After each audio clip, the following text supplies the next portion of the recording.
राजस्थान कांग्रेस के नेताओं पर ईडी के छापे और बेटे वैभव गहलोत को सम्मन मिलने से राज्य के मुख्यमंत्री अशोक गहलोत बौखला गए। उनका गुस्सा फूटा तो उन्होंने जांच एजेंसी की तुलना कुत्तों से कर दी।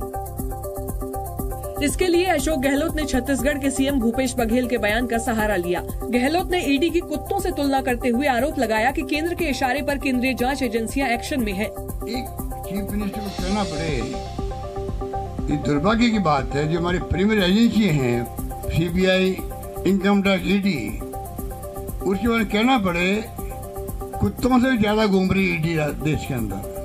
इससे पहले भूपेश बघेल ने भी कहा था कि आज सड़कों पर जितने कुत्ते बिल्ली नहीं, उससे ज्यादा ईडी और आईटी वाले घूम रहे हैं। बघेल ने कहा था कि जांच एजेंसियां छत्तीसगढ़ में छापेमारी करके थक गई हैं, लेकिन न कांग्रेस कार्यकर्ता झुके और न ही नेता डरे। ईडी पर अशोक गहलोत और भूपेश बघेल के बयान को लेकर बीजेपी ने पलटवार किया। बीजेपी ने कहा कि अगर ईडी के एक्शन से कांग्रेस नेताओं को इतनी परेशानी है तो वो भ्रष्टाचार करना बंद कर। कांग्रेस नेताओं के खिलाफ मोर्चा खोला बीजेपी नेता रविशंकर प्रसाद ने। उन्होंने भूपेश बघेल के बयान को शर्मनाक बताया। मालूम है ईडी से उनको परेशानी होती है, तो भ्रष्टाचार मत करिए ना, लूट मत करिए, तो परेशानी नहीं होगी। तो लूट भी करेंगे और कार्रवाई नहीं होगी, ये तो नहीं होता। बीजेपी नेता मुख्तार अब्बास नकवी ने कहा कि कांग्रेस और करप्शन का पुराना नाता है और अगर इस पुराने रिश्ते पर चोट होगी तो बौखलाहट तो मचेगी ही। अब करप्शन के कंटेनर में कांग्रेसी कनिस्टरों का जो कोताहल है, क्रोध है और कमाल है, वो अगर दिखेगा तो इसी तरह का हाहाकार सुनाई पड़ेगा। बीजेपी ने कहा है कि करप्शन में जो भी शामिल होगा उसका हिसाब जांच एजेंसियां करेंगी। हालांकि बाद में अशोक गहलोत ने अपने बयान पर सफाई दी। गहलोत ने कहा कि उन्होंने सिर्फ भूपेश बघेल के तंज को दोहराया। मैंने बल्कि ये कहा है, ये हमारी प्रीमियर एजेंसी है, सीबीआई, इनकम टैक्स, सीबीआई और इनकम टैक्स और ईडी, इनकी क्रेडिबिलिटी बनी रहे देश के अंदर। हम भी चाहेंगे बनी रहे। तो आपने सुना अशोक गहलोत को। राजस्थान में हुए पेपर लीक मामले को लेकर राज्य के कांग्रेस अध्यक्ष गोविंद सिंह डोटासरा के घर पर ईडी की छापेमारी का विरोध शुरू हो गया। सीकर और लक्ष्मणगढ़ में व्यापार संघ ने बाजार भी बंद रखे, लिहाजा सीकर और लक्ष्मणगढ़ में बाजारों में दुकानों के शटर बंद दिखे। बंद की वजह से जाट बाजार, तबला बाजार, घंटाघर सहित पूरे सीकर में सन्नाटा पसरा रहा। इस दौरान कांग्रेस कार्यकर्ता और समर्थक राजस्थान कांग्रेस अध्यक्ष गोविंद सिंह डोटासरा के घर पर ईडी की छापेमारी के खिलाफ विरोध जताने के लिए सड़कों पर भी उतरे। बीती रात सीकर में डोटासरा के आवास पर भी काफी संख्या में समर्थक इकट्ठा हुए थे, जिन्होंने ईडी की कार्रवाई पर विरोध जताया। समर्थक तब तक डोटासरा के आवास पर धरने पर बैठे रहे जब तक छापे की कार्रवाई चलती रही। राज्य के कांग्रेस प्रभारी सुखजिंदर सिंह रंधावा भी डोटासरा से मिलने उनके आवास पहुंचे थे। ईडी की छापेमारी के बाद राजस्थान कांग्रेस अध्यक्ष गोविंद सिंह डोटासरा ने केंद्र सरकार और बीजेपी पर निशाना साधा। डोटासरा ने ईडी की कार्रवाई को गलत बताते हुए कहा कि वो जेल जाने के लिए तैयार है। साथ ही गोविंद सिंह डोटासरा ने बीजेपी पर निशाना साधते हुए कहा कि ये लोग लोकतंत्र खत्म करना चाहते हैं। उन्होंने कहा कि हम डरने वाले नहीं हैं। भारतीय जनता पार्टी हमको डराना चाहती है, हमारे नेताओं को डरा करके और यहाँ इलेक्शन जीतना चाहती है। राजस्थान कांग्रेस अध्यक्ष ने कहा कि बीजेपी कोई भी हथकंडा अपना ले, राजस्थान में उसे जीत नहीं मिलने वाली है। केंद्र की सरकार ने जो रवैया अख्तियार वहाँ पर कर्नाटक में किया, वहाँ पे मुंह की खानी पड़ी। उन्होंने जो दूसरे स्टेट्स में किया, ईडी का प्रयोग करके जिस प्रकार से डरा धमका के माहौल खराब करने की, जीतने की चेष्टा की थी, वो वहाँ भी नाकामयाब हुए और यहाँ भी राजस्थान में भी वो अपने इस गलत मिशन में नाकामयाब होंगे। डोटासरा ने कहा कि अगर मेरे खिलाफ भ्रष्टाचार का कोई सबूत मिलता है तो मैं जेल जाने को तैयार हूँ। उधर राजस्थान में लिफाफे पर पॉलिटिक्स गर्मा गई। प्रधानमंत्री नरेंद्र मोदी ने राजस्थान के देवनारायण मंदिर की दान पेटी में एक लिफाफा डाला था, जिसके बाद प्रियंका गांधी ने लिफाफे के खाली होने का दावा किया।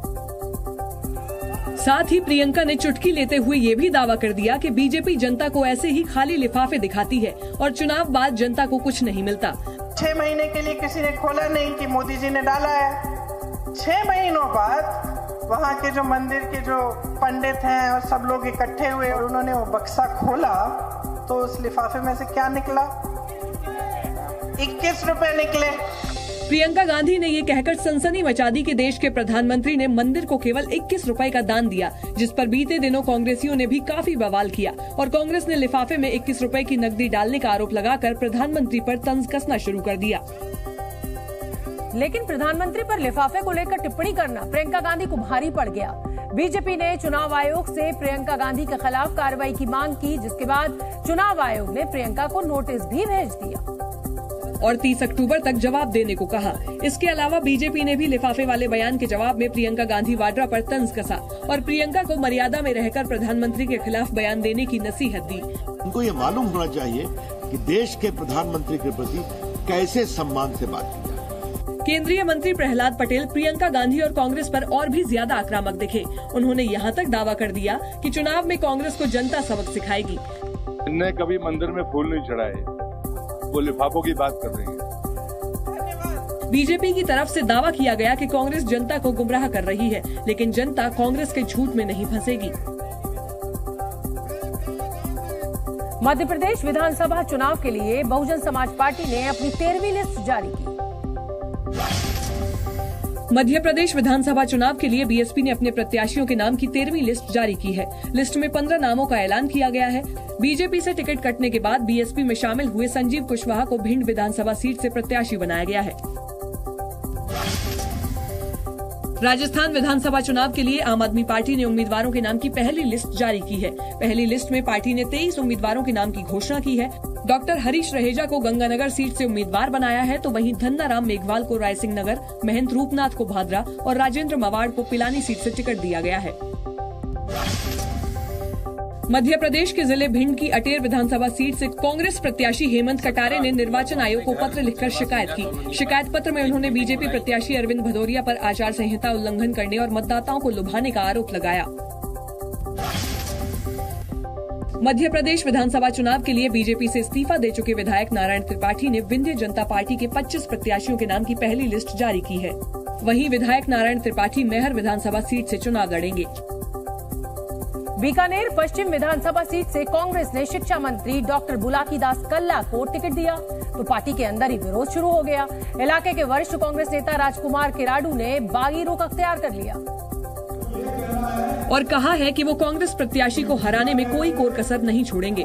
टिकट नहीं मिलने के बाद कांग्रेस नेता राजकुमार किराडू ने अपने समर्थकों के साथ बैठक की और चुनाव में शिक्षा मंत्री डॉक्टर बुलाकी दास कल्ला को हराने का संकल्प लिया। राजकुमार किराडू ने कहा है कि वो डॉक्टर बुलाकी दास कल्ला को हराने के लिए तन मन धन से जुटेंगे। जिसको कांग्रेस पार्टी ने प्रत्याशी बनाया है, हम सब साथी लोग मिलकर के उनको यहाँ से हरा करके भेजेंगे। ये हम सब लोगों ने सहमति बनाई है। राजकुमार किराडू ने कहा कि मंत्री कल्ला 5 साल तक सत्ता के नशे में चूर रहे और जो वादा किया था उसे पूरा नहीं किया, इसलिए वो इस बार बीजेपी उम्मीदवार को विजयी बनाने के लिए काम करेंगे। Zee News।